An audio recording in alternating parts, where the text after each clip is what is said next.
Hello and welcome to the Leaders Council podcast with me, Scott Challoner. The podcast, just like the Leaders Council itself, is all about recognising and celebrating those people who keep this great country running. We exist to give leaders a voice outside of their own organisations and to support them in the same way that they support their staff every single day of the week. So if you are in a leadership position yourself and would like to have your voice heard on the national stage, then please do go to leaderscouncil.co.uk/apply. Now, each week on this programme, I'm joined by a different chief executive, CFO, chief operating officer, director, secretary, chairman or president in the aim of truly discovering who those people are that get up every single morning and make this country work. And in a week where the Prime Minister finally unveiled his COVID-19 lockdown exit strategy, there is hope that we can look ahead to the future, as can business, with some real optimism. That is, if we manage to stick to those plans this time around. While all of that is going on, we welcome Alison Hesketh, Director of TimeFinders, onto the programme this week. TimeFinders is a provider of practical help and emotional support services for older people in changing circumstances, based in North Wiltshire and operating across the south of England. TimeFinders also offers a full advocacy service to help elderly people make important decisions about their future if they are to become unwell or lose capacity to make decisions for themselves. Alison, a very warm welcome to yourself, and thank you ever so much for taking the time to join us today. Thank you, Scott. I'm delighted to be here. It's a real pleasure for us welcoming you onto the airwaves as well. Now, Alison, it has been an incredibly challenging year for the care industry, hasn't it, since COVID-19 first arrived in the UK, a little over a year ago now. And I feel it would be remiss of me if I didn't ask you just to what extent this whole pandemic has affected you and your organisation first and foremost. Yes, well, the first lockdown, of course, everything stopped. Although, as an organisation that helps people to move, we did have a client with a completion date. So we were working during the first 2 weeks of lockdown, which was a very, very strange experience with literally nobody else around at all. For our clients in residential care, I can only say that it has been devastating. There is an assumption that everybody in care has dementia, and there is an uncomfortable feeling that people therefore think that people with dementia aren't really going to notice what's going on. And I'm really glad to see more effort being put into, or more recognition of how difficult it has been for those people in care, whether or not they're living with a cognitive impairment, to be isolated from friends and family for such a long time.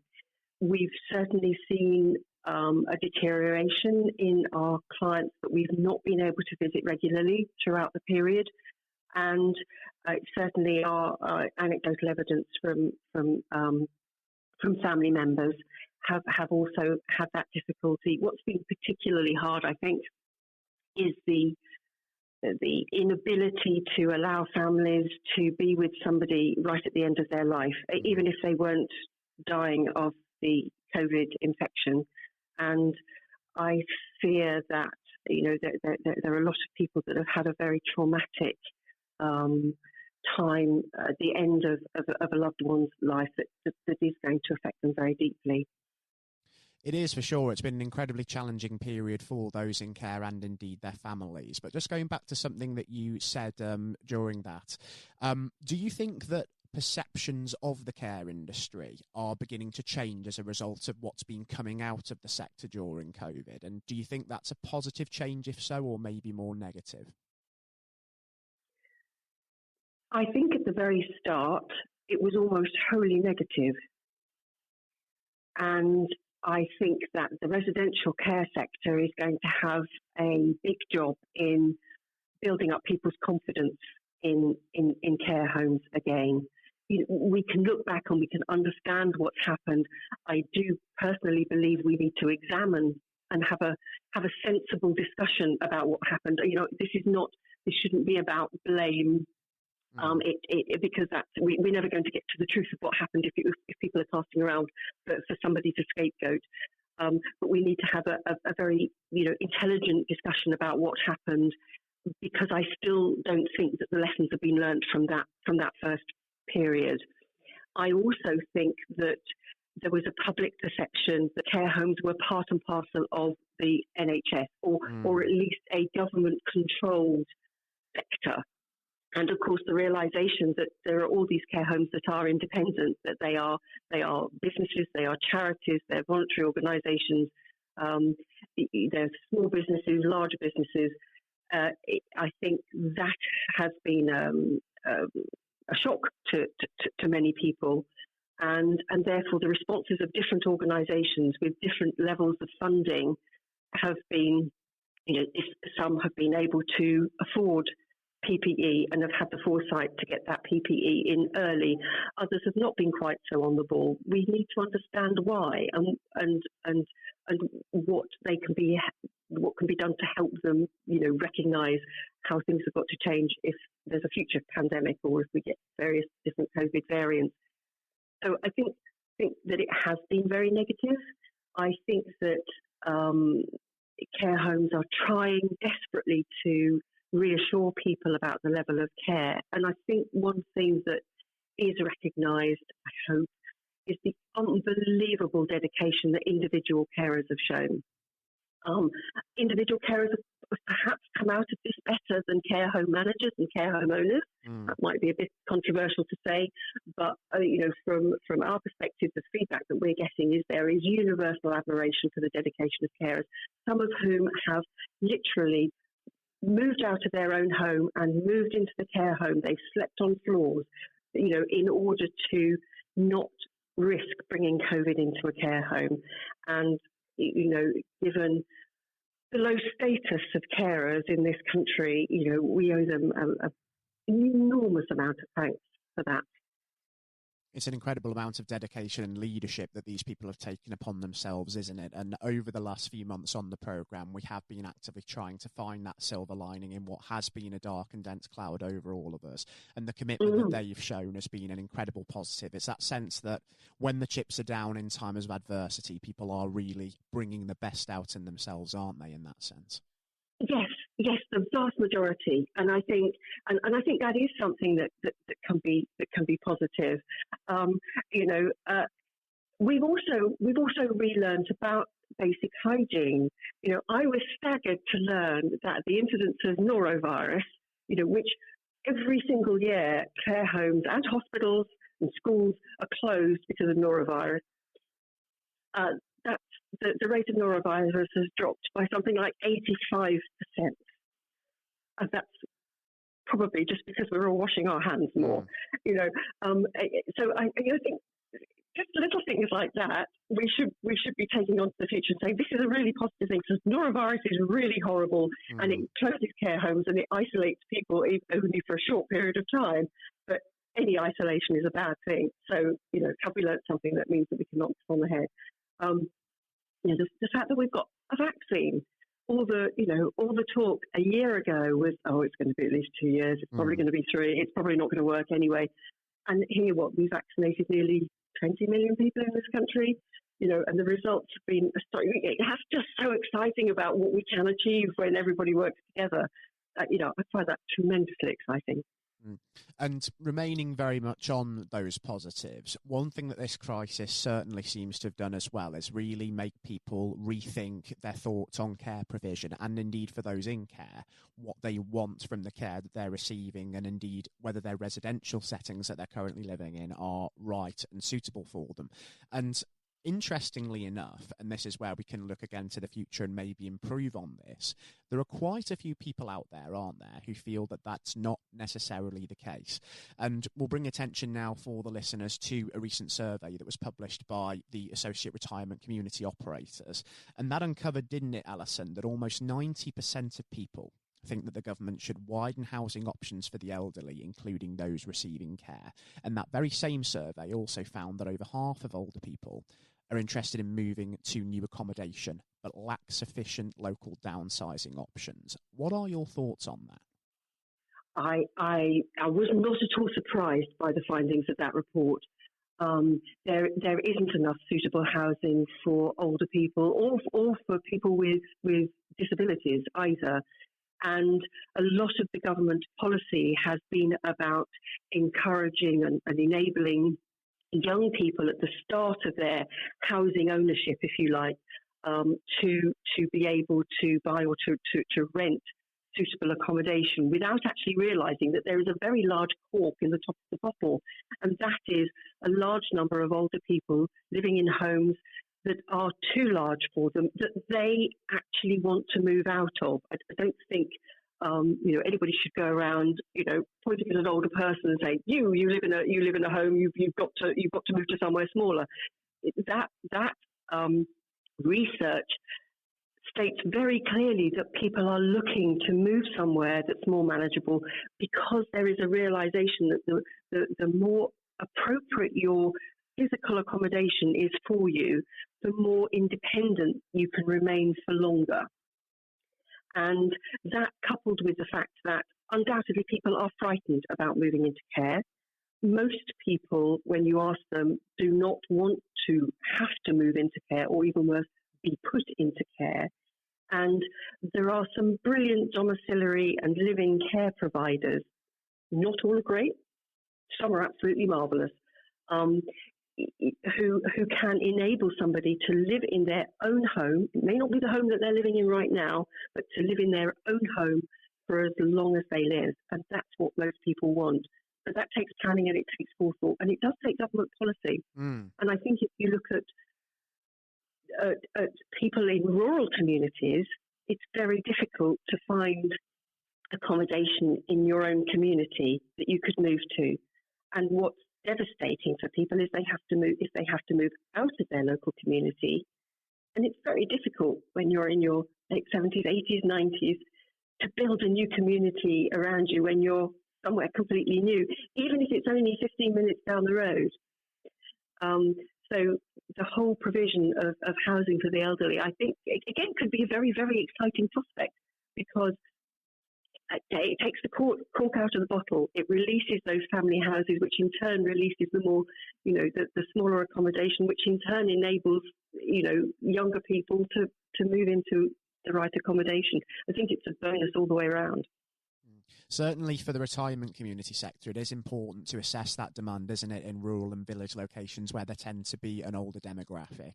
And expanding provision in town and city centre settings is equally as important. But the government, as you say, can really step in and help make that happen. It can encourage the development of a wide range of housing options for elderly people, including those where care is available for those who need it. But there's also more that they can do as well. Yes, I do. And I think it's worth remembering that a housing development that's suitable for an older person is suitable for somebody with disabilities.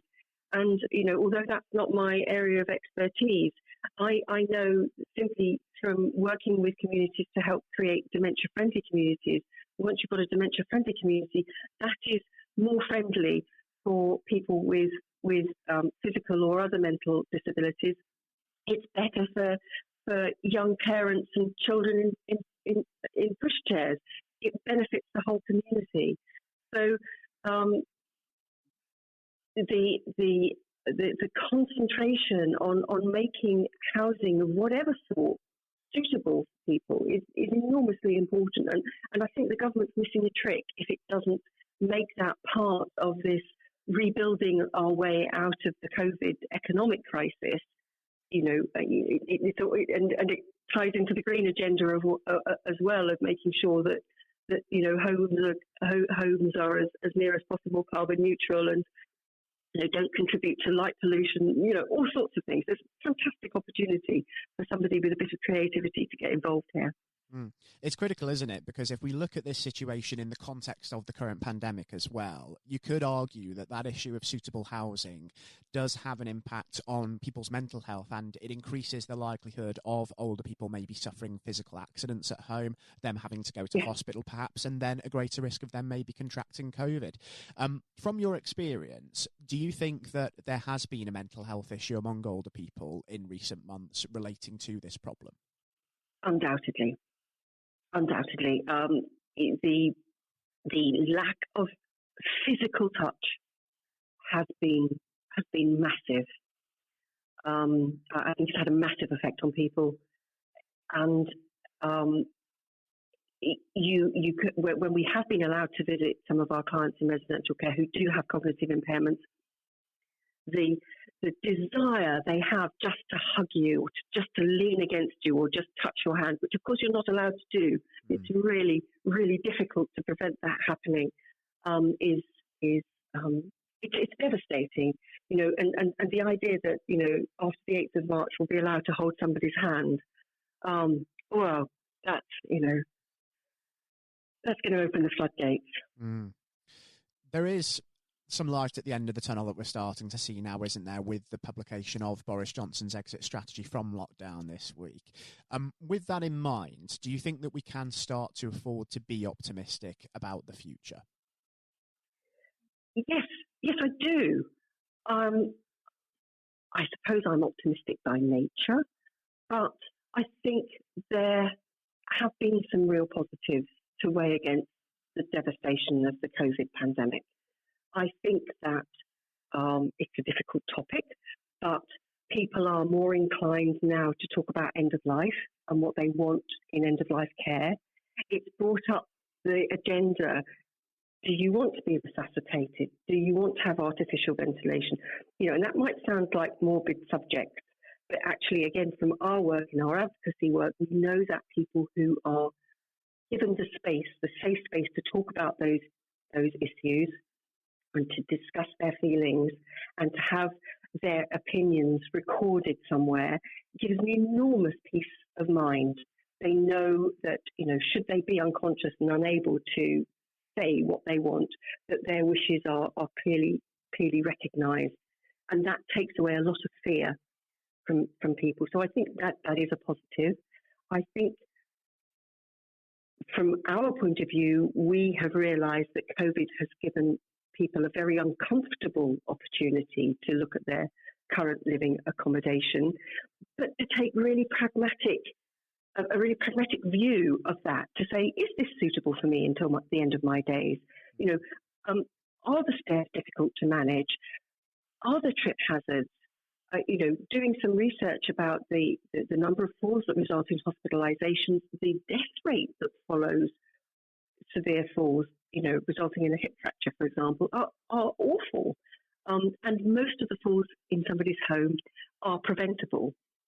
So, getting your accommodation right is a key part of keeping your independence and keeping your mobility.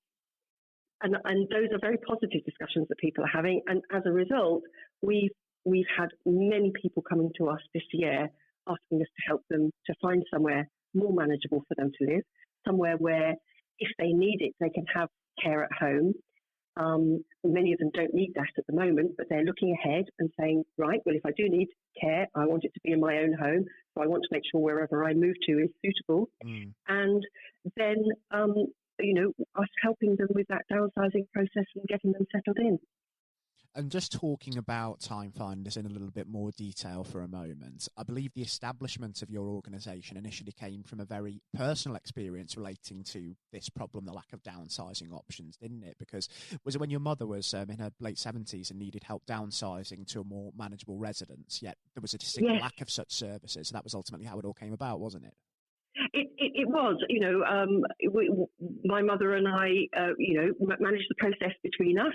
And at the time we thought, I was working full time and commuting and had 2 young children. And we thought, this is daft. There must be somebody who can help us. And I looked around and there was really nobody offering that sort of service. And I didn't think about it again really for another sort of 7 or 8 years until back after her death.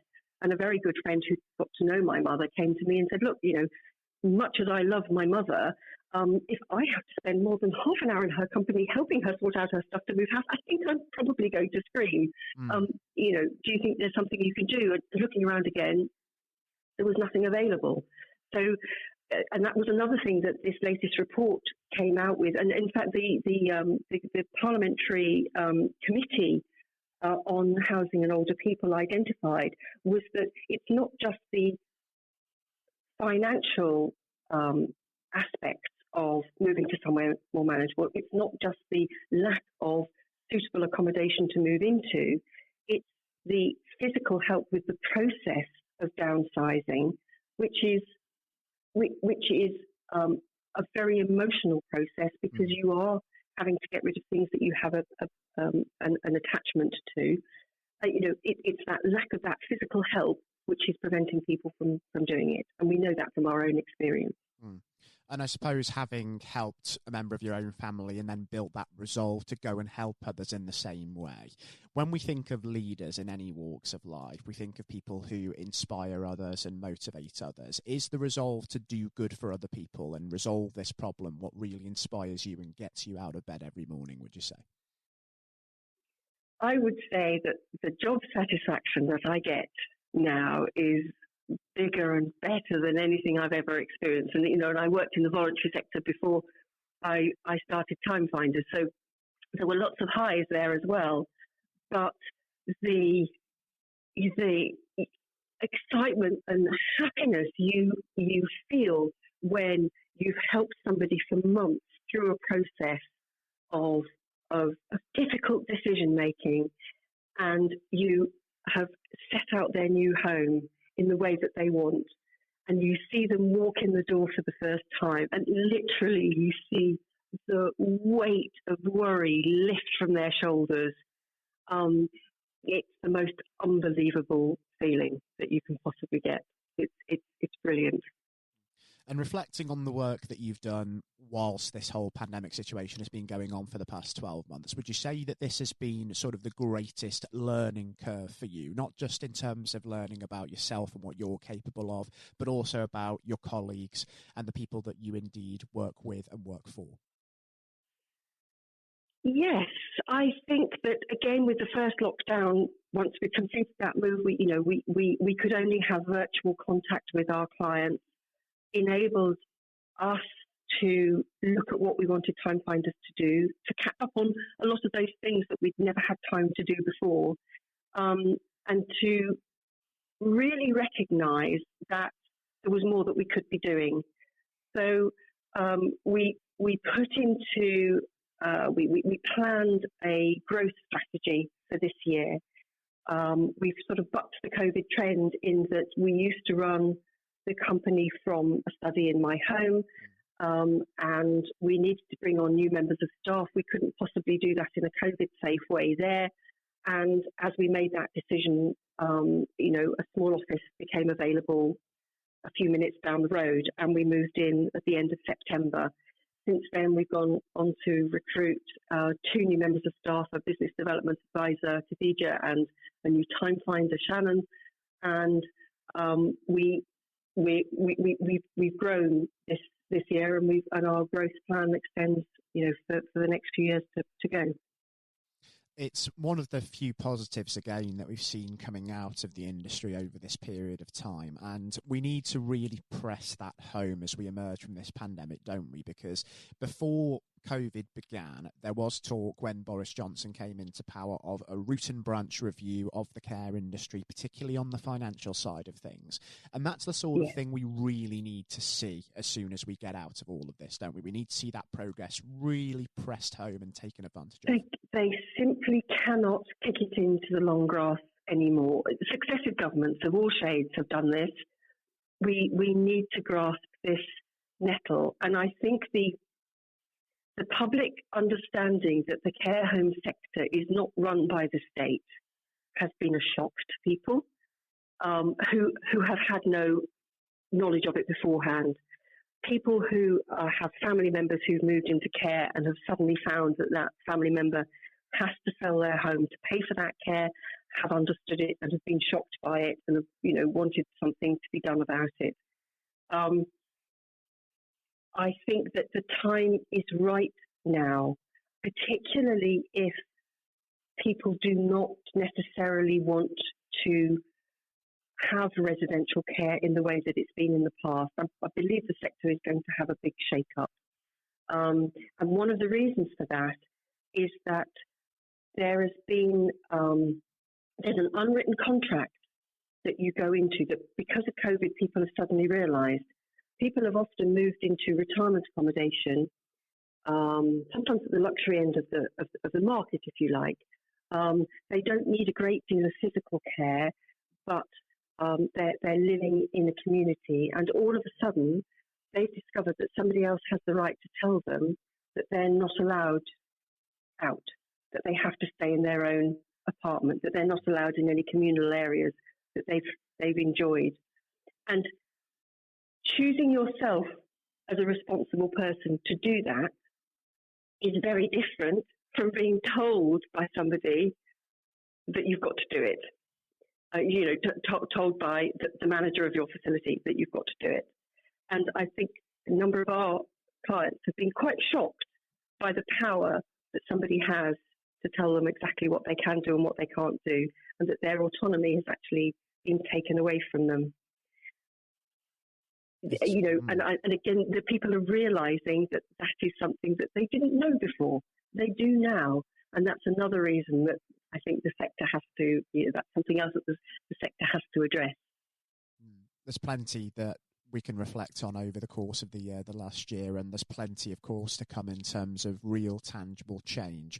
And just before we do wrap things up, Alison, because I am conscious that we are beginning to run short of time, I know we don't have a crystal ball before us right now, but if we could look ahead maybe 12 months' time when, fingers crossed, COVID-19 won't be an issue any longer, what does that next 12 months hold for you, for TimeFinders and the sector, and what are you really hoping to achieve over that period? Well, for us personally, we want to be able to extend the number of clients that we help and the geographical area that we serve.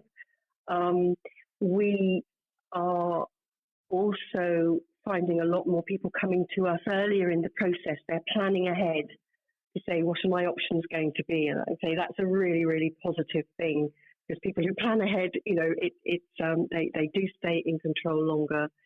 As far as the sector is concerned, we haven't had any requests at all to help people to move into residential care this year. Everybody that we're talking to that might need care is looking for care at home.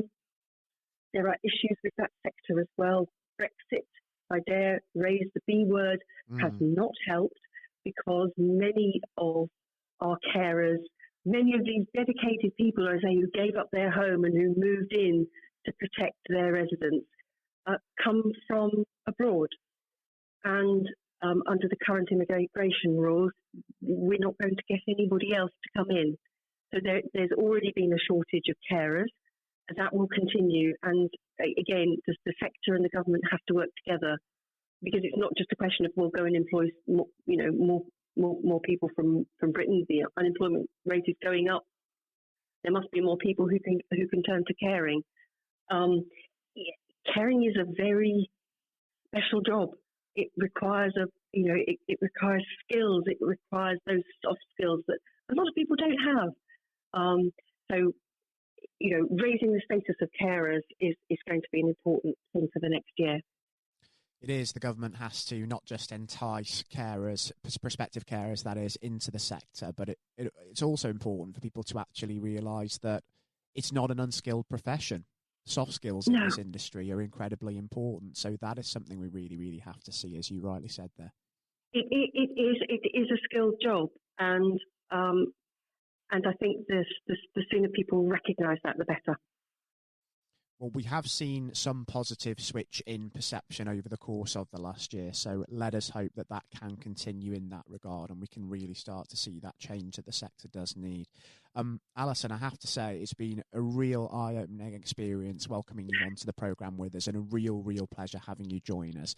And it would be fantastic for me to welcome you back onto the show at some point in this next year, just to see how we're going with regards to the wider pandemic situation, and also just gauge at that point whether we are beginning to start to see that change that we need to see within the industry as well.